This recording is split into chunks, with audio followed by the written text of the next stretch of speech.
The Bankai Enigma. Sosuke Aizen's Bankai.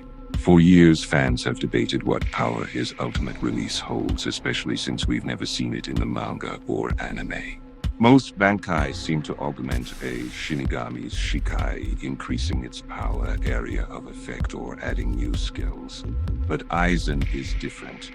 He's a character who constantly seeks to transcend limits, whether through external power like the Hogyoku, or by recruiting formidable forces like the Espada.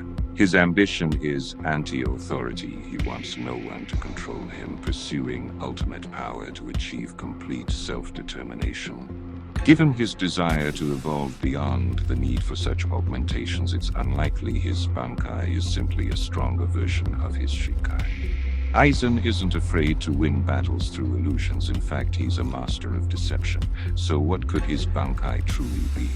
My theory is this: while Aizen's Shikai, Shatter Kyoka Suigetsu, deceives others, his Bankai allows him to perceive the hidden truths of the world and the people within it.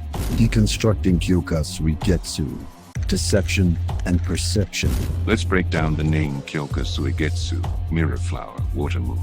This name isn't just about illusions cast outwards, it hints at a dual nature. The mirror flower represents the illusions Aizen projects onto others, a reflection emanating from him but showing something other than his true self, like a flower in a mirror. This is his Shikai in action.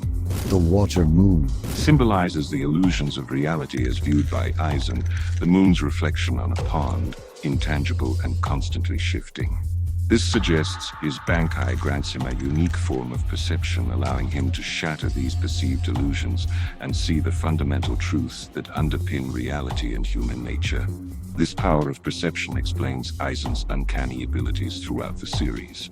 He possesses insights and knowledge that should be impossible to gain without first-hand experience. Think about it. How else could he know about Ukitaki's connection to Mimihagi, the Soul King's plight, the soul fragment in Rangiku, Gin's true desire to betray him, or Tozen's unwavering loyalty? His ability to formulate century-spanning plans and predict people's actions with astonishing accuracy is not just intellect, it's a deep understanding of their masks, desires, and motivations. He sees under the surface, allowing him to move pieces on the board long before anyone else even knows the game has begun. This perception Bankai would also explain why he never uses it in direct combat. If his ultimate goal is within grasp and he doesn't use it, it implies its power isn't for physical confrontation. Instead, it's a tool for comprehension and manipulation. Furthermore, I believe his Bankai, like his Shikai release, appears no different from his normal sword. And crucially, it's likely active all the time when he's not actively casting illusions.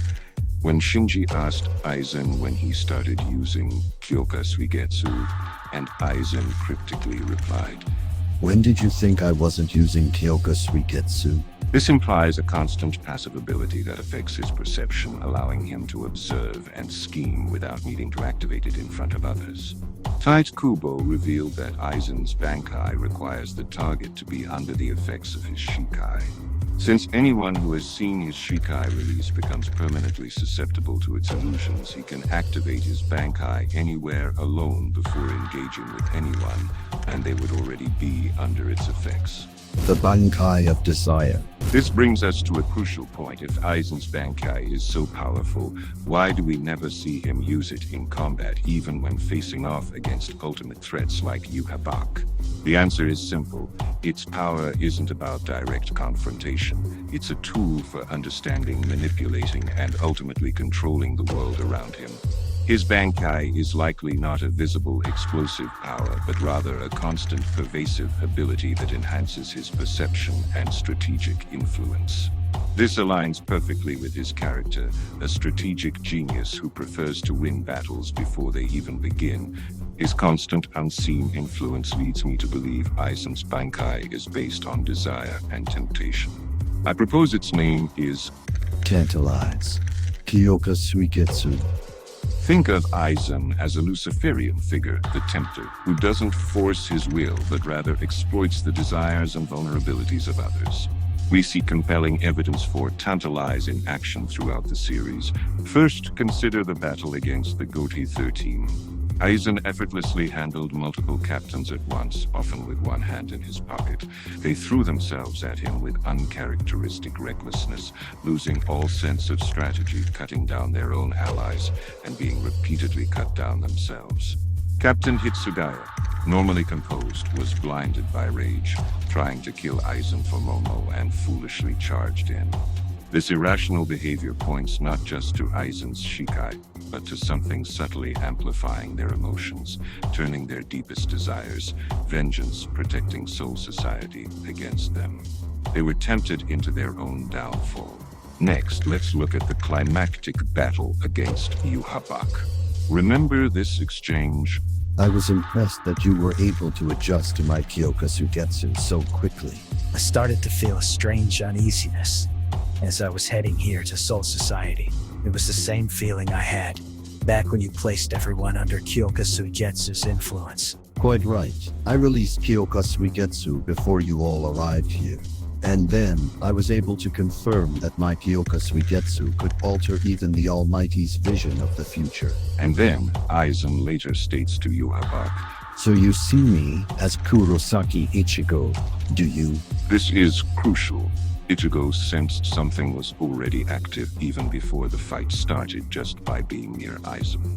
This wasn't his Shikai, which requires a visible release. Aizen explicitly says he released Kyoka Suigetsu before they arrived, implying a subtle, out-of-combat activation that affected everyone who had seen his Shikai's release, which was virtually everyone in Soul Society except Ichigo.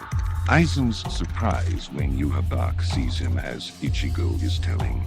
If it were his complete hypnosis Shikai, he would have full control over the illusion. But here, he doesn't. Instead, it's Yhwach's own desire. His wish to see Ichigo, his most significant opponent, as his final foe, that is being manipulated. Aizen's Bankai, Tantalize, fed Yhwach the future he wanted to see, but it wasn't real.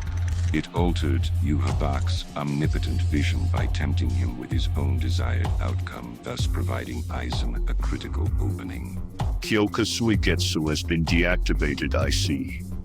Whether it is due to overconfidence or he merely reached his limit. This is the smoking gun.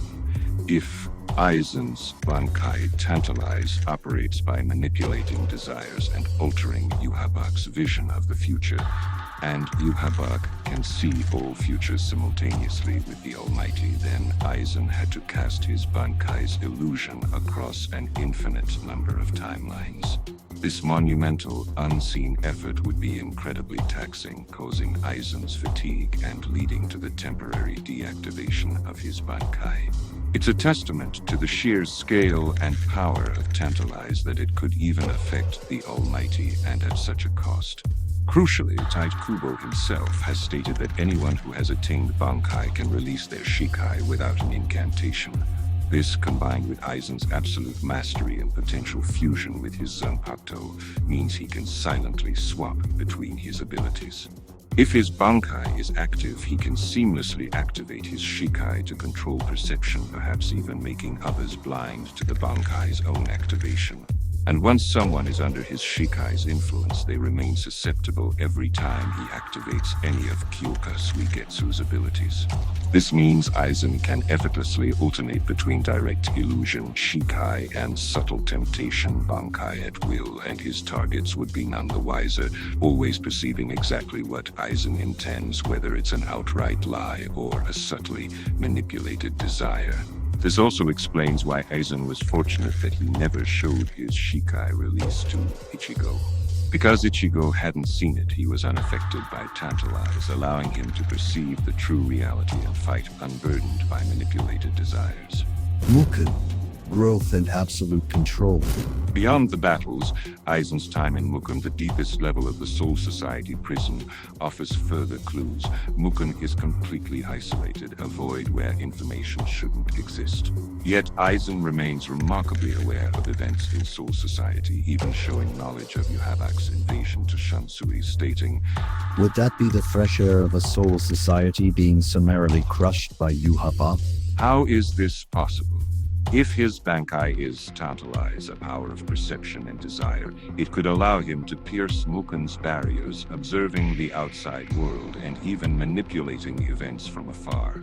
His continued sanity, unlike other prisoners who quickly lose their minds in Muken, suggests he might even use his Bankai to cast illusions on himself, creating a simulated reality to pass the time and maintain his unparalleled intellect.